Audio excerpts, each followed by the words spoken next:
Olá, estamos de volta com o programa Lente Aberta. O assunto continua sendo autismo, mas agora comigo aqui no estúdio da TV, a TV Educativa dos Campos Gerais, está Monique Borgo, que é mãe de uma criança autista, faz parte do projeto Altitude, ligado ao Instituto Diversa, que lida justamente com crianças, jovens, enfim, adultos autistas. Eu gostaria de agradecer sua presença hoje aqui. Nós já tivemos uma explicação de base científica e conceitual no bloco anterior, explicando o que é o autismo, mas fato é que nós não sabemos, às vezes, como é a interação da família com a criança autista, que acaba preparando essa mesma criança para interagir minimamente em sociedade, quando isso é possível, principalmente nos graus mais leves. Sim. E eu gostaria que a senhora nos ajudasse a entender, né, como que é a realidade de lidar com uma criança autista. Primeiramente agradeço o convite, né? É uma oportunidade e tanto. Poder falar um pouquinho sobre o tema. A minha história, assim, eu conto para todo mundo. Eu uso até para motivar as pessoas, né? Porque tanto as dificuldades que nós temos com ele, quanto a gente como ser humano. Então, assim, é uma dificuldade você já... É o meu primeiro filho.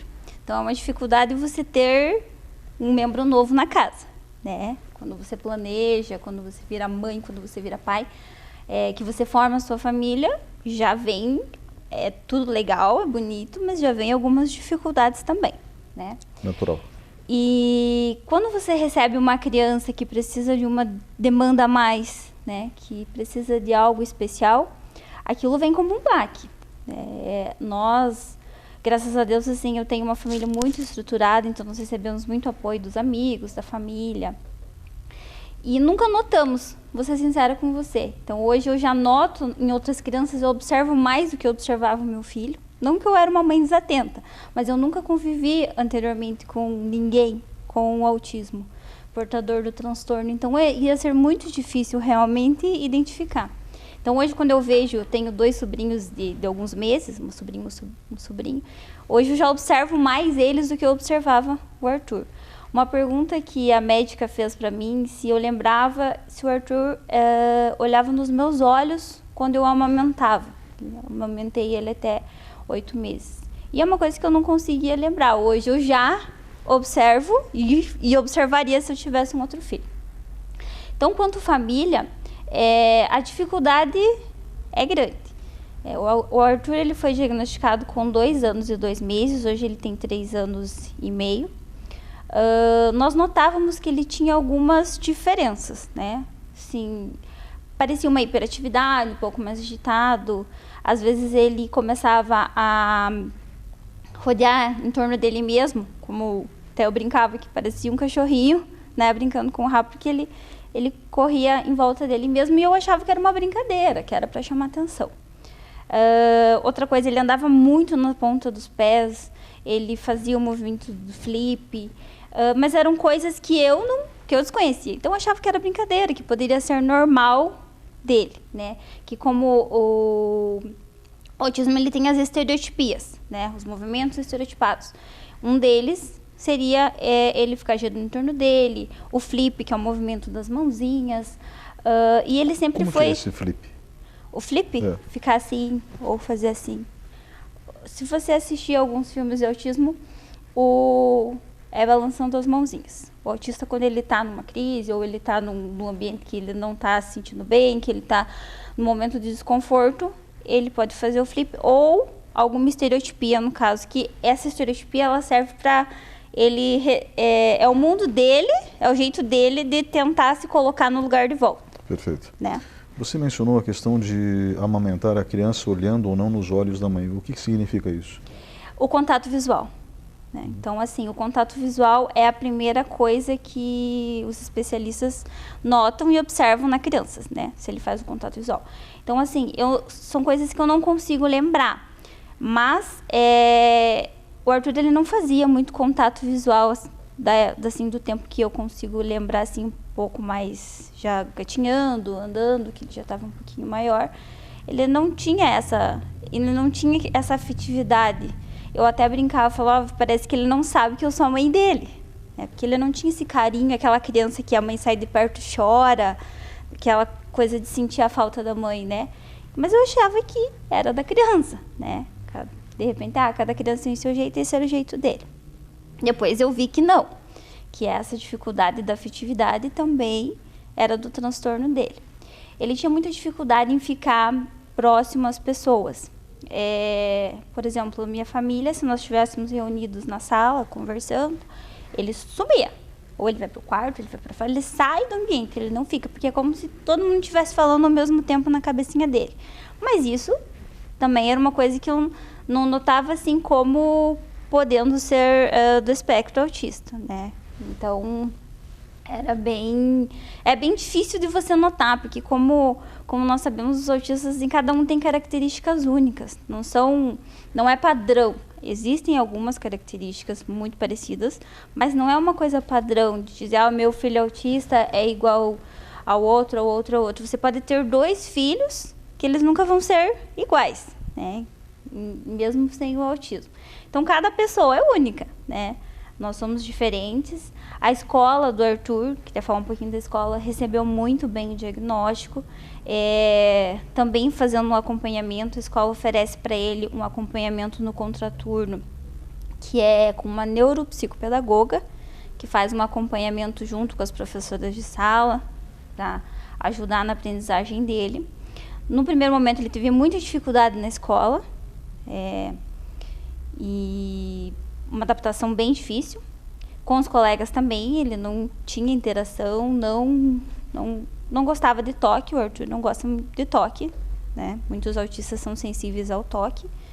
Então, teve dificuldade com os colegas na escola também. Após um ano na escola, nós trabalhamos esse desenvolvimento. Hoje, eu posso dizer assim que já está desenvolvendo, está evoluindo. Os primeiros meses foram muito difíceis após o diagnóstico.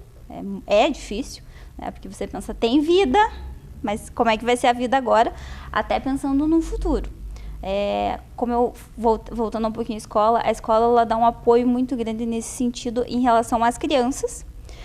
Hoje a nossa sociedade, infelizmente, é cheia de referências, ou de preconceito, ou de padrões. É claro que eu pensei assim, e agora? Como é que vai ser quando ele chegar na fase adulta, ou até mesmo na fase adolescente? E eu vejo assim, a escola preparando as crianças. Os colegas de turma, eles cuidam, ajudam o Arthur de uma maneira assim que é espetacular, né? Criança não tem preconceito. Criança, eles estão ali assim aprendendo a conviver com ele e ajudando ele, né, nessa melhora também. Então isso é muito importante. Então hoje a nossa sociedade também precisa disso, desse respeito, talvez dessa reeducação, né, nós não somos todos iguais, todo mundo diferente. Verdade. Às vezes, até porque se fôssemos todos iguais não teria graça nenhuma, né? Com certeza.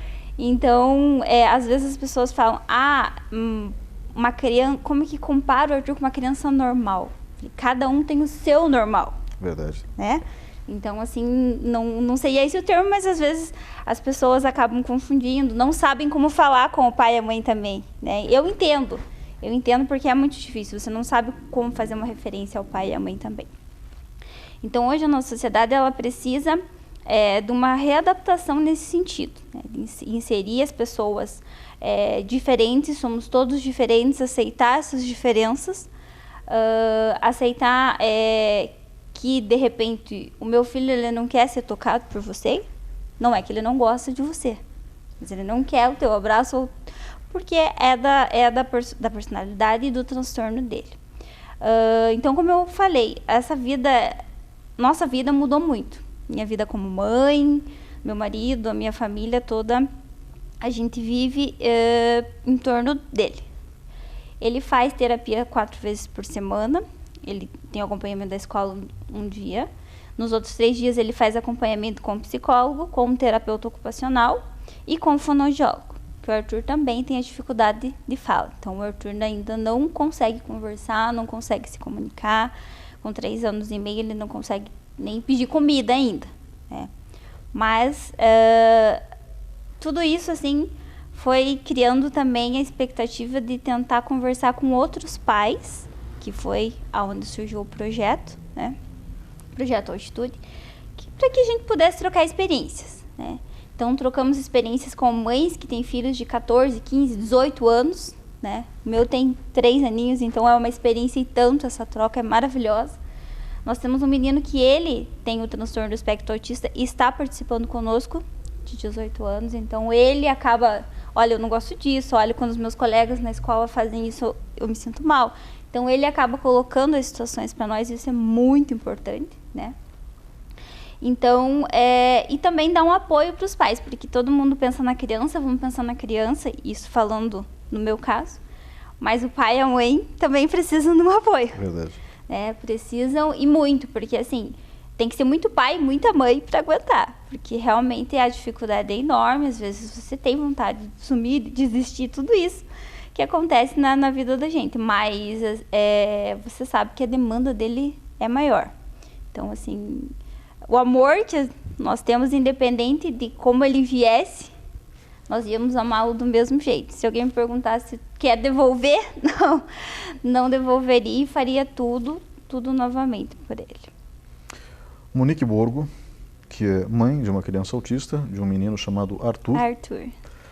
Muito obrigado pela sua presença hoje aqui. Você que é do projeto Altitude, com o Altitude de autismo, ligado ao Instituto Diversa. Obrigado novamente pela sua presença hoje aqui, dividindo a sua experiência conosco e ajudando a conscientizar as pessoas em relação à necessidade de se tratar com a devida atenção crianças, jovens e adultos autistas. Obrigado pela sua presença hoje aqui.